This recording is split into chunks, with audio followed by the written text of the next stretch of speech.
మహారాష్ట్రలోని ఛత్రపతి శివాజీ భారీ విగ్రహం కూలిపోయింది. మాల్వాల్లోని సింధుదుర్గ్ కోటలో గత ఏడాది 35 అడుగుల ఛత్రపతి శివాజీ విగ్రహాన్ని ఏర్పాటు చేశారు. దీన్ని ప్రధానమంత్రి నరేంద్ర మోడీ, ముఖ్యమంత్రి ఏక్నాథ్ షిండేలు 2023 డిసెంబర్ 4న ఆర్భాటంగా ప్రారంభించారు. 9 నెలలకే శివాజీ భారీ విగ్రహం కూలిపోవడం చర్చనీయాంశంగా మారింది. అయితే భారీ వర్షాలకే విగ్రహం కూలిపోయినట్లు తెలుస్తోంది. ఏడాది కూడా కాకముందే విగ్రహం కూలిపోవడంపై ప్రతిపక్షాలు విమర్శలు గుప్పిస్తున్నాయి.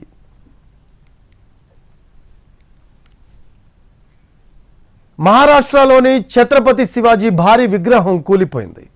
మాల్వాల్లోని సింధుదుర్గ్ కోటలో గత ఏడాది 35 అడుగుల ఛత్రపతి శివాజీ విగ్రహాన్ని ఏర్పాటు చేశారు.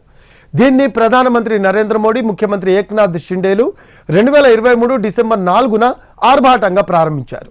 9 నెలలకే శివాజీ భారీ విగ్రహం కూలిపోవడం చర్చనీయాంశంగా మారింది. అయితే భారీ వర్షాలకే విగ్రహం కూలిపోయినట్లు తెలుస్తోంది. ఏడాది కూడా కాకముందే విగ్రహం కూలిపోవడంపై ప్రతిపక్షాలు విమర్శలు గుప్పిస్తున్నాయి.